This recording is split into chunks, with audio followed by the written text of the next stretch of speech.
Welcome back, everyone, to the latest episode of Deep Dive. Ito na, pakasaysayan. We have not one, but two ex-justices with us. Thank you very much, Justice CARPIO and Justice AZCUNA. Thank you so much for making time with all the typhoon, but the political typhoon going on. In a previous episode, we had Sir Ronald, who was throwing a lot of sprinkles of spasms of information and intelligence. But Justice CARPIO, starting with you again, before we go to the big question on do we need a new constitution, what's going to happen with the ICC, etc. Can we remind people how close we are to the precipice, if not peering into the abyss already? Para lang ma-appreciate ang tao na saan tayo, Justice. Well, I think we are near the tipping point, if not already at the tipping point, because the people now are at a loss. They are losing trust in the legislature because it looks like everybody in Congress is involved in the ghost flood control projects or substandard. The Speaker of the House, the Senate President have been replaced because of these flood control projects, no, and the President created the ICI, the Independent Commission for Infrastructure, but then the chief investigator has just resigned because he complained that he is being questioned as to his credibility, and so that and the ICI also has announced that their proceedings will not be public, and I think this is very important because for transparency, for the people to have trust in the process, the people must be able to see what's happening. Because they've seen the process in the House and in the Senate, and a lot of anomalies have been uncovered. But if you have the ICI conduct closed-door hearings, it's totally blank as far as the public is concerned. What's happening? Yeah. So they have to open the proceedings. I think it's very crucial that the proceedings of the ICI should be open to the public because this is a matter of trust and confidence already. The people has lost trust in the House, in the Senate, because they are all involved, and now you conduct hearings in the ICI and it's closed doors, and we know that the people, the contractors involved want to be granted the status of state witness or witness protected witnesses, which means if you are admitted to the witness protection program as an ordinary witness or as a state witness, you are freed from criminal liability. And you cannot, your assets, whatever you acquired, cannot be forfeited. That's why it's important that before they are admitted to the witness protection program as an ordinary witness or as a state witness, they should return all the assets. Because Forfeiture. if they don't return, then they get to keep this ill-gotten wealth. And I don't think the people will accept that. So, very important, that the Department of Justice will not agree to accept them as ordinary witness or state witness unless they return the money that they took from the public coffers. That's very important. Yeah. Justice AZCUNA, how do you see the current corruption scandal different from the previous one? We had Napoles back in the day. There were countless corruption scandals going all the way back to the Marcos dictatorship era. How bad is this from your longue jury historical perspective and in terms of its implication for the second constitution you had a hand in? Maybe we'll discuss a possible third constitution, but how do you see this in historical perspective and from a constitutional standpoint? Well, at first it started as a crisis of accountability with the impeachment that was derailed. But then it was recently turned into a crisis of governance with the discovery of a massive governance failure on the part of the highest officials of the country, where the operating system of running the government was hijacked into a system of stealing the Profit public generation, funds. yeah. So we now have an existential crisis that threatens our very republic. And so what must be done is first to stop the hemorrhage and to prevent the same from continuing to happen. Secondly, of course, we have to investigate and prosecute those who are responsible so that people can see that justice is being done, and to recover as much as possible those ill-gotten wealth, to apply the law. We already have sufficient laws which says that if there is a discrepancy between assets and lawful income, the amount of discrepancy can be confiscated without having to prove that a specific properties confiscated was illegally obtained. As long as its value is within the amount of the discrepancy, it can be confiscated. It's already in the law, and it's in the anti-graft law. But only we are not following Yung preliminary forfeiture. preliminary for forfeiture or Yeah. confiscation of assets can be done. In fact, it has started to be done already. So, yun po ang dapat siguro gawin natin para makita ng taong bayan na talagang capable naman yung sistema natin to address this existential threat without having to resort to extra constitutional means. Justice Carpio, thank you for the Justice Ascuna. I mean, going back to this, you have Marcoleta, some of these senators who seem very interested in giving the Discaya some sort of state witness position, so much so that napasalita si Senator Lacson, like, what's going on here? Who are we lawyering for? I mean, how dangerous is that? Are we playing with fire? Because the Discayas are at the very heart of this scandal, this corruption scandal. Yes. Well, there are conditions to be a state witness, and one of the conditions is you must not be the most guilty. So I think the Vizcayas are in the center of this web of corruption as far as their areas of the areas in Bulacan and other areas. So I think on that ground alone, they should not be admitted. Also, if ever they are admitted, they must return fully what they received from the government, what they acquired from the government on these flood control projects, because they admit that the full amount given to them was divided. Part went to the legislator who inserted this item in the budget. It's about 20-25%, and then the rest went to the district engineers, the COA, the entire government system that was supposed to safeguard the interests of the public.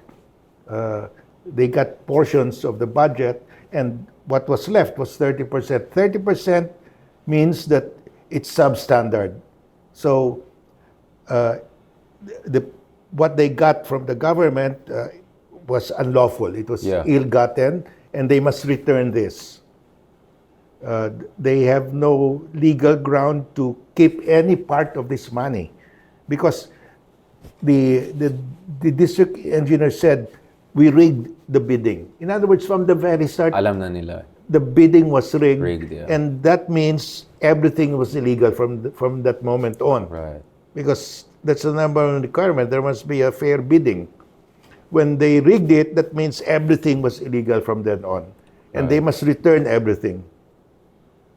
Therefore, they are not entitled to be admitted to the witness protection program as ordinary witness or a state witness unless they return everything.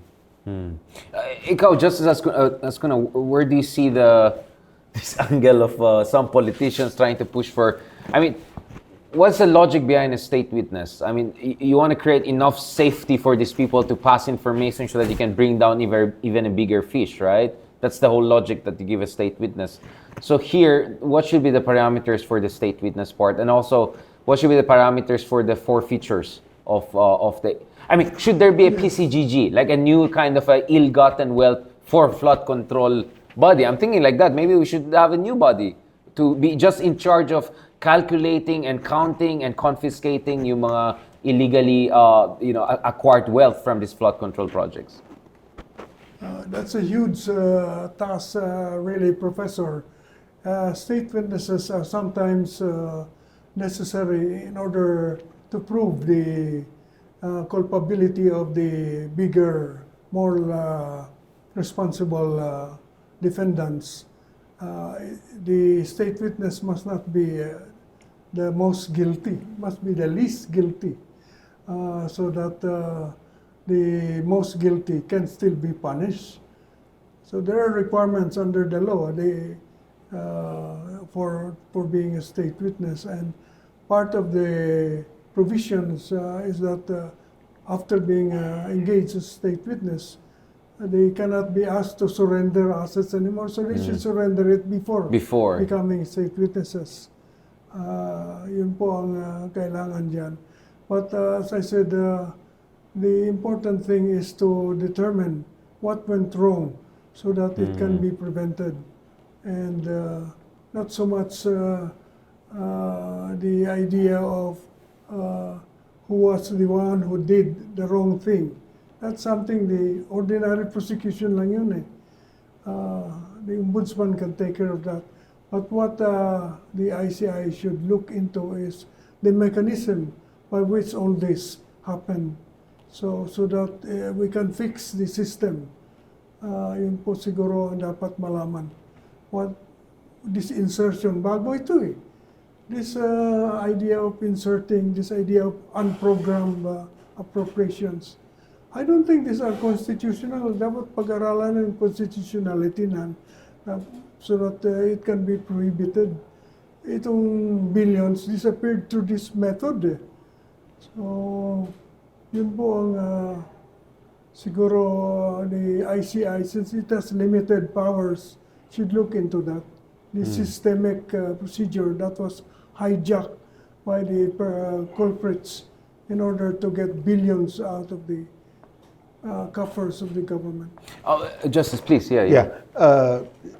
I was watching the Senate hearing the other day, and Yusek Bernardo said that the DPWH has authorized the district engineer to do everything, to do the bidding, screening, paying, checking if the budget, if the contract is less than 150 million pesos or less. So he was saying, we have nothing to do with that because we have delegated that to the district engineer and we cannot control them anymore. I think it's totally wrong because under the revised administrative code, the secretary of the DPWH has supervision and control over the entire department. He has supervision means he has to see to it that his people are following the law. Control means he can amend, reverse, modify, or even instruct his employees, this is how to do it, even before the employee has started doing anything. So he has total control of the department. So he cannot say that, oh, we authorize the district engineer to bid out below 150 million and is authorized to implement it. No, that is not an excuse because he has control. He can, and he has supervision. And in fact, the revised administrative code gives the secretary of DPWH disciplinary authority. If there is anything, any misconduct done by any of his subordinates, including the district engineer, he should investigate, and he has the authority to form an investigating committee, and then that investigating committee can recommend to suspend or to penalize, to even dismiss the employee, subject to appeal to the Civil Service Commission if it's dismissal. But he has complete authority. And what is the role of Yusek Bernardo as an undersecretary? He is the deputy. The revised administrative code says the undersecretary shall be the deputy of the secretary in all operations of the department. So they cannot say that, oh, we cannot intervene because that the district engineer has complete authority. No, the district engineer doesn't have complete authority because the law gives the secretary Supervision powers, basically. supervision and control. Powers, yeah. The secretary cannot say, oh, I'm not involved anymore. But that is his department. He has supervision and control. And the deputy should assist him because the deputy shall assist the secretary in the entire operations of the department. So they're trying to extricate themselves from culpability by saying that is the work of the district engineer. No, they have supervision and control. They will be liable administratively. And it's their duty to supervise and to check. So I think they're trying to... Pass the buck. Pass the buck. Yeah. No, they cannot because they have supervision and control. You cannot just say, oh, my employee did that, I had nothing to do with that. You have control, supervision and control. Right. Just as on the issue of command responsibility and all, I mean, some people say, wait, what about the president? I mean, this should go all the way up, right? I mean, that's the point. That at what level does the command responsibility stop, or where does the buck stop? And isn't it the president? I mean, at some point, like, what is your take on this issue? Because everyone is passing the buck. Ay, wala akong alam. District engineer nag-decide. Or yung mga congressman, ganito, ganyan.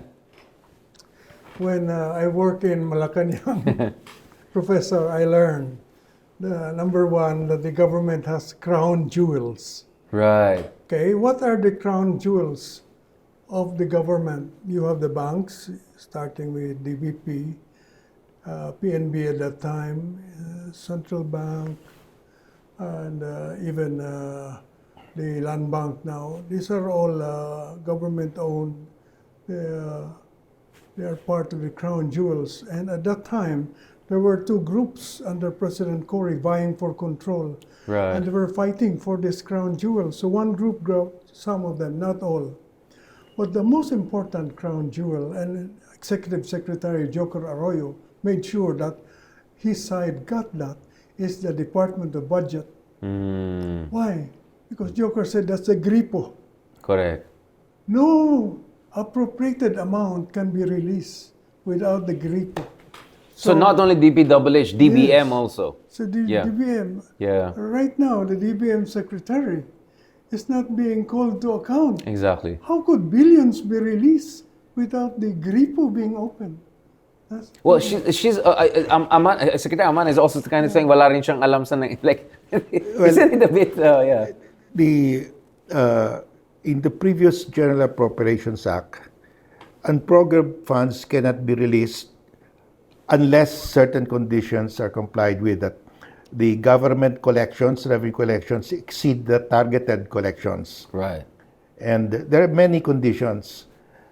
But I think in the last 2 or 3 GAAs, they changed that.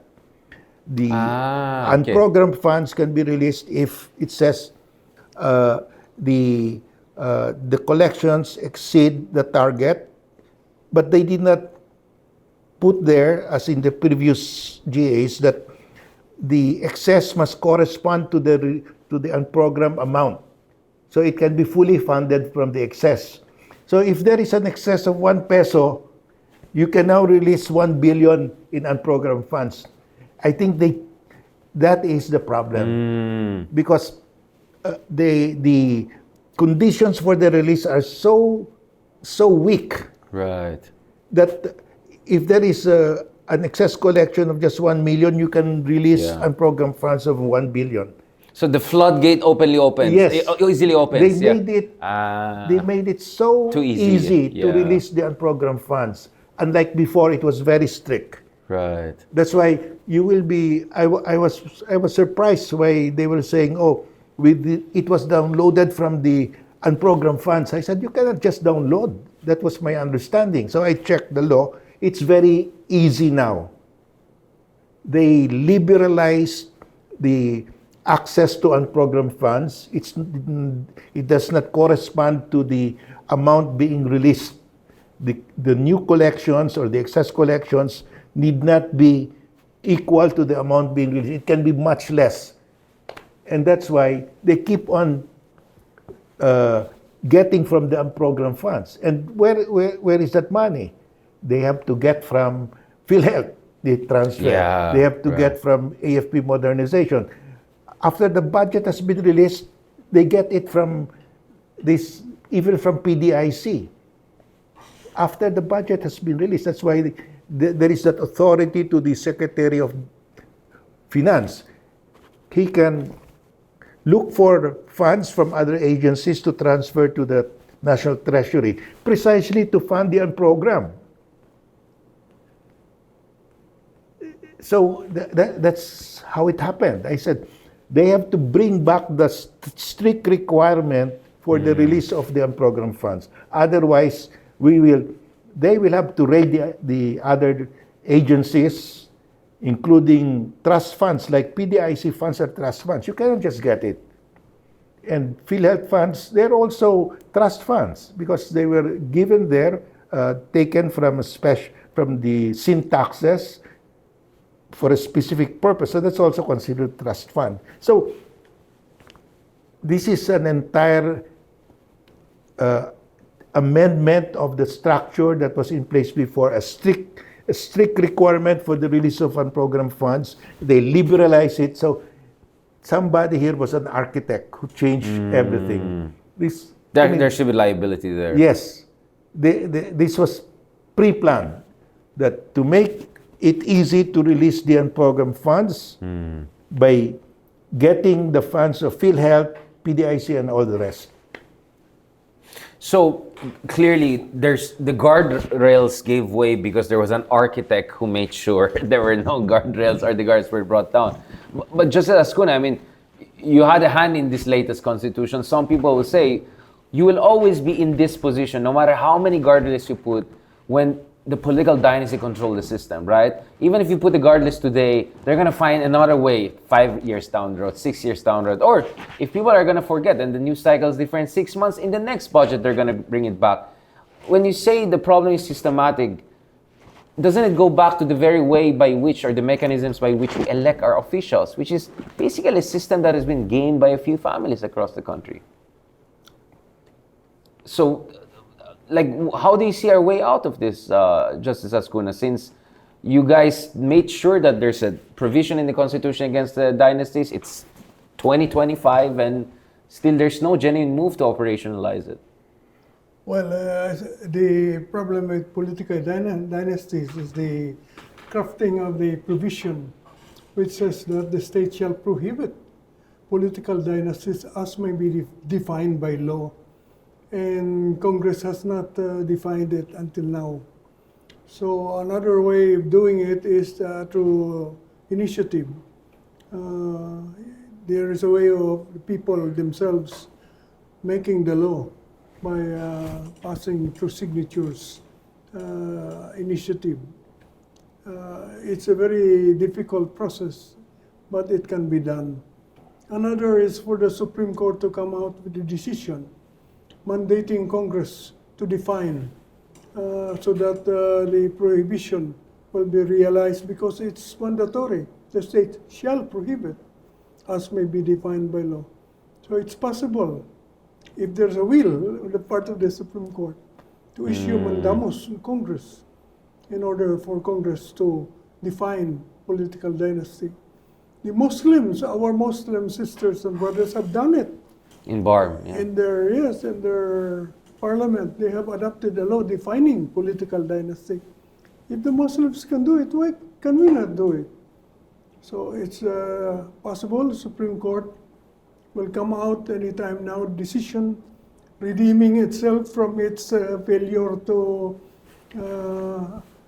provide for accountability in the impeachment of the Vice President by adopting a decision of mandamus against Congress, for Congress now to enact forthwith a law on political dynasty definition. Right. Yes. Justice CARPIO, how do you see the Supreme Court potentially playing a deus ex machina role here? Because a dynasty is the president, a dynasty is Soto. It's like, it's still the same people. I mean, there was a revamp now. Wala na si Cheese, wala na si Martin Romualdez, but it's still the same constellation of networks of power. Yes, I think the Supreme Court has to rise to the Occasion, right. occasion here. It's a very, this is really a moment for the Supreme Court to shine and to change the course of history. Because if we continue this way, I think we will end up a failed state. Because the political dynasties have been expanding their power. They now control more than 80% of the House, more than a majority of the Senate, more than a majority of the LGUs. And every year, their pork barrel has been increasing, lumulobo. And they use this pork barrel to get themselves re-elected, themselves or their children, their wives. Mr. So the only recourse now, the only agency that can correct this, really can start the process of correction, will have to be the Supreme Court. How specific? So mandam, like what specific? The Supreme Court can say it's obligatory for Congress to pass that law. Right. The Congress, you have to pass that law. So if Congress passes the law, they will probably pass a watered-down law. But at least there is a law already, and we can campaign that the next Congress amend it, make it stricter. At least the process is there. But right now, it's a dead end because Congress, 39 years have passed since the Constitution was adopted. They have not passed any anti-political dynasty law. So we are stuck, and the political dynasties are gaining in strength. Every year, they're back in power, and nobody is opposing them. They run unopposed now because they have all the money. The money from public funds, they use it to buy votes. So they're not opposed anymore. Nobody will dare to challenge them in elections. They run almost unopposed. Yeah, this election was very bad for ang daming unopposed districts. Talagang people don't even bother. I think we are near the tipping point or at the tipping point already, and I hope the Supreme Court will understand the situation. We know that Congress will resist. They will probably pass a watered-down law, but at least we can. There is a movement, and the people will have hope, and we will campaign for people who will be elected to Congress to amend the law, to improve the law. Do you also sense that we're hitting a cul-de-sac here? That you already saw another constitution didn't work out, but the 1987, some people are wondering it's hitting a kind of the wall. How do you see it? Are we entering a constitutional crisis potential position? We were already talking about constitutional crisis a few months ago, but that was in the context of accountability. Now it's legitimacy of the whole system is now being questioned. I mean, people are openly saying, patayin na lang lahat ng mga kurakot. Ganun, like, this is dangerous. So we came close to withdrawal of support, some would say, from the civilian leadership by the armed forces. At least some journalists would claim. I mean, these are dangerous times. Well, I think what is necessary is, of course, to re-examine the whole system. What went wrong? And if needed to amend or adopt a new constitution, it's been more than almost 40 years unchanged. So there's really time to revisit our fundamental law, but to do it peacefully, if possible. Right. Yeah, I think so. And how do you keep the people's faith in the constitutional procedure? Because some people are saying maybe you need something outside the box, or that whatever constitution creates, it's going to be gamed. Yes. The Senate and the House will have to agree on the procedure of amending the Constitution. Or, as I said, the simplest is to pass it on to the people. Do you want a constitutional convention? And if they say yes, then Congress is mandated to pass the law, calling for a non-partisan constitutional convention. Maybe that's the best. That's the best, non-partisan. We'll recommend you because you are a veteran. Maybe recommend third that. time lucky. We'll get this Yes. time lucky. Ask the people. Exactly. Jessica, how do you see that? You discussed people's initiative in the previous episode. So you're seeing still ways whereby you want to amend the Constitution, but you still push for, assuming the Supreme Court doesn't fix this problem, right? But what about the amendment of the Constitution? Is that also something we have to seriously look at now? Yes, the political dynasty law would solve a big part of the problem. Yeah. But if it doesn't happen, then we have to go for the jugular through a constitutional convention, probably, because I don't think the people will accept that it's Congress itself that will amend the Constitution. So Congress should pass a law to for the people to decide whether to call a constitutional convention or not. So what? So for the purpose of people who are not familiar with the difference between CONAS and CONCON, could you summarize, Justice? Well, if it's a CONAS, it's the members of Congress that will amend, and they will be facing the same problem. They will not define the term political dynasty Against themselves. Yeah. So that's why it cannot be Congress itself that will cure, that will reform, amend the Constitution, because by the very nature they will not decide against themselves. So it has to be constitutional convention. But Justice AZCUNA, how do you make sure the Constitutional Convention is not game? Baka may mga contractor na ma-elect dyan sa Di ba kasi, you have to still select or elect people who will go into the Constitutional Convention. Baka mamaya papasokan daw ng mga contractors yan. Baka they'll make it even easier for them to have new budget.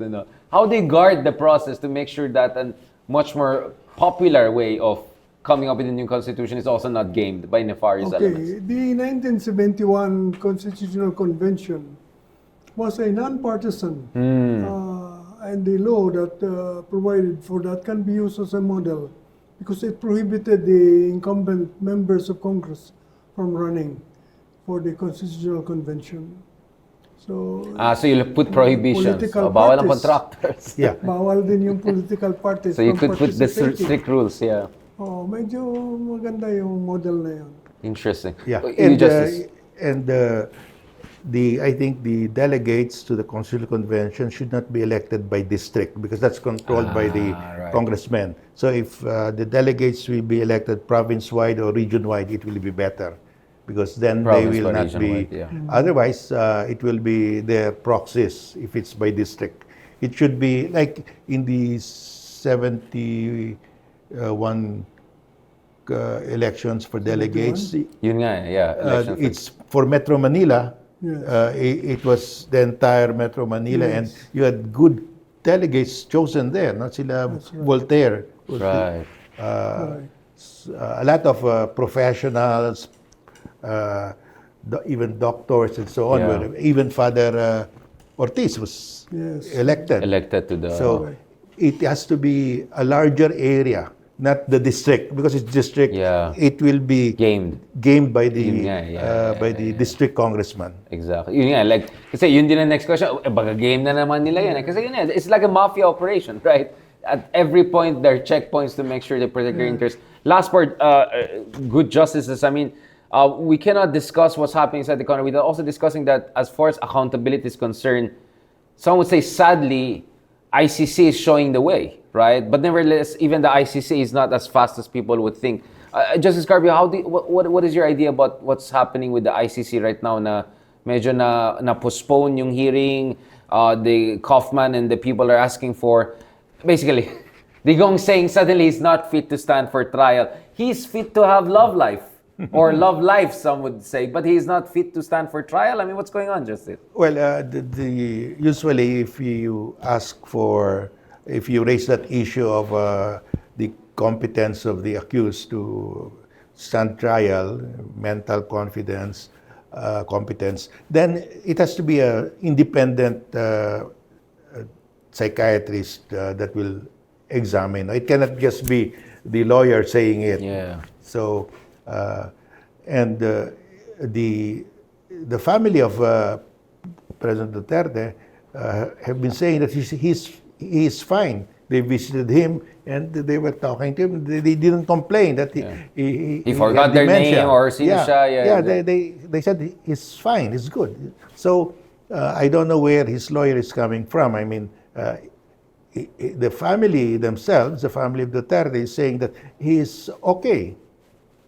So I think he has a big problem there. Yeah, but he found someone to. But nevertheless, what about you, Justice Ascuna? I mean, you're both from Mindanao background, right? Like, he's your man. Like, do you buy their thing that suddenly Duterte is not fit to stand for trial? And because some people are worried, like, baka kung ma-pressure siya, God forbid something happens to him, isa na naman drama yan, di ba? I mean, if he passes on, or he looks like sobrang kawawa sa trial, that could create even more political drama, Tom. Ang dami kasi nangyayari. This plot has many layers to it. Ikaw, Justice Ascuna, how are you looking at the drama unfolding in the ICC? The Duterte's pushing for postponement of the hearings. Hindi na daw fit for trial si Digong. The ICC. Yes. Baka magsisi na ng ICC na yan because it seems to me that they are doing a job that's not, they are looking for those ghost projects and they dapat gano'n. They don't have the time for that. He's talking about the International Criminal Court. The International Criminal, not ICI, sorry. I'm talking about the International Criminal Court. The ICC, not the ICI. Yes, ICC. Duterte. Yes, Duterte. He wants to, the lawyer is saying that it's not fit for trial.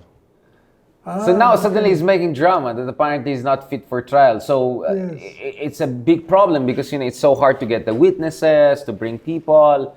And I was talking to Attorney Conti the other day. She was saying baka the trial properly will happen next year.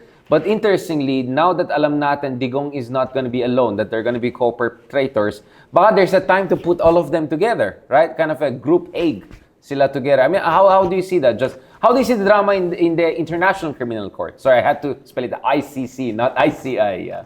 Oh, I see. International Criminal Court is in the process of assessing whether or not the former president is fit to be tried. And they have reset the scheduled preliminary hearings. And they're also open to petitions for his interim release. So these are all dependent on his actual condition. I believe they have all the medical facilities to determine his real state, whether or not he can undergo a fair trial. So that should be the first thing to be determined, his actual condition. And before they release him, they should be sure that he is in a condition that warrants his release and warrants his ultimate trial to face the charges. I think they are competent to do that. Right, and just to close on this. I think the strategy of the lawyer of President Duterte, Attorney Kaufman, is he doesn't want to put Duterte on trial because he's afraid Duterte will say, I own up everything, I'm responsible for everything, I ordered the killing. Yeah, he will confess, just the same way that he spoke before the House and the Senate. So Mr. Kaufman is very worried that the moment you allow him to speak there, he will blurt out. He said, yes, I ordered the killing. And that's the end of the trial. He admits it. And how do you see the Bato angle and all of that? Now, do you think it's really just a matter of time before the warrant of arrest comes out? Yes, I think. Lumabas na, I think they have to come out, as I said before, that they have to issue the warrants of arrest of the arrest because they cannot have a new trial again because they have to have a joint trial because otherwise you'll have to call the witnesses back again because they have a right to cross-examine the witnesses. So I think before the actual trial starts, all of the warrants of arrest will have been issued. And last point, thank you very much. Just as going to close just this, one closing statement. Like, we discussed the Marcoses, the Dutertes, ICC, and everything. But what should the civil society do in the coming days, weeks, and months to ensure that we don't get off the rails, no? That we don't get out of control here, to make sure that we move towards actually systemic change and transformation? What do you think is important, Justice AZCUNA? What should we do? Professionals, civil society groups, ex-justices like you, ano yung responsibilidad natin ngayon sa mga darating na araw at buwan para siguraduhin na this thing doesn't get out of control? Because we warned in the previous episode, there are people who want, they're vultures, right? There are people who want revolution government or at least change the president. And there are some people even with more wacky ideas. So what should be the role of the civil society here? Okay, I think we should follow the example of Fiji. When I went to Fiji, I learned their approach to a problem is like this. What is the problem? What is it that's happening that you don't want? Ano yung nangyayari na ayaw mo? Okay? The next is, anong gusto mong mangyari? Right. So you have the present situation, which you don't like, and a future situation, which you like. Okay? Then the next is, how do you get from there to here? So that's the approach. What's wrong with the present situation? What do you want to happen? What should be done so that what you want to happen will happen? That should be the discourse. And thank you for that. The Fiji approach, Yeah, right? Fiji. That's a Fiji. Justice CARPIO, what is the role now? Because the other weekend, I think, in fairness to people who organized the trillion peso march, they made it clear na hindi ito ma-hijack.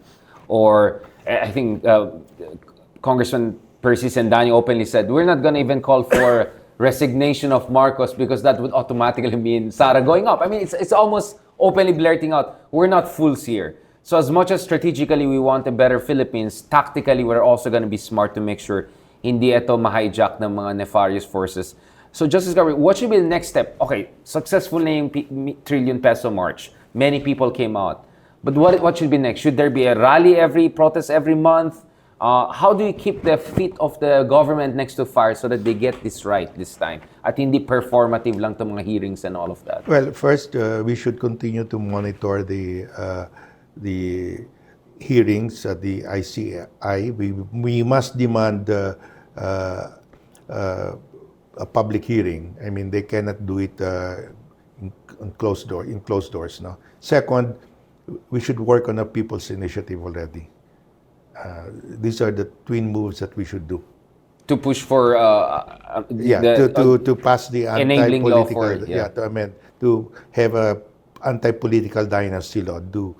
And there are other proposals for people's initiative. We can do it also at the same time because there's no prohibition to have several proposals provided these are separate amendments. No? Right.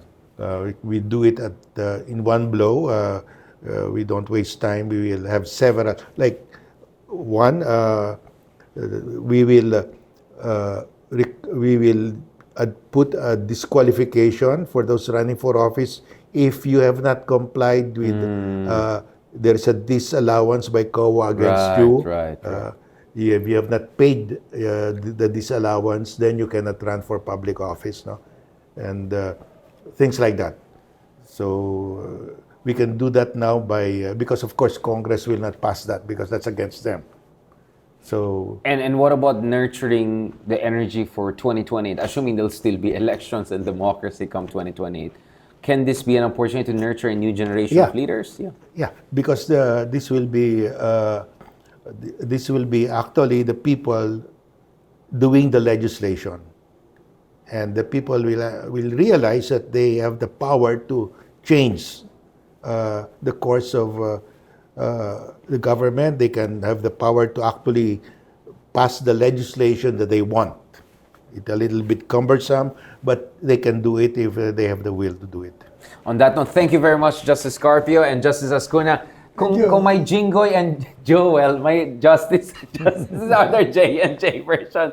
Kanina we had Ronald Leos also with us. Thank you very much again for joining us for this latest episode. Hopefully later this year, balikan natin mga justices will have a year-ender. Yes, last year, I think we were precinct when we warned that we could move towards a revolutionary government if we don't get things together. Unfortunately, right now, we're already peering into the abyss.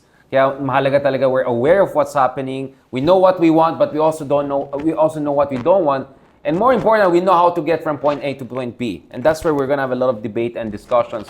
But nevertheless, maraming salamat sa inyong lahat for keeping in touch with our conversations. And also, I suggest you guys to check other interviews and discussion we have had with the group justices on other platforms and other episodes. On that note, thank you very much and talk to you soon.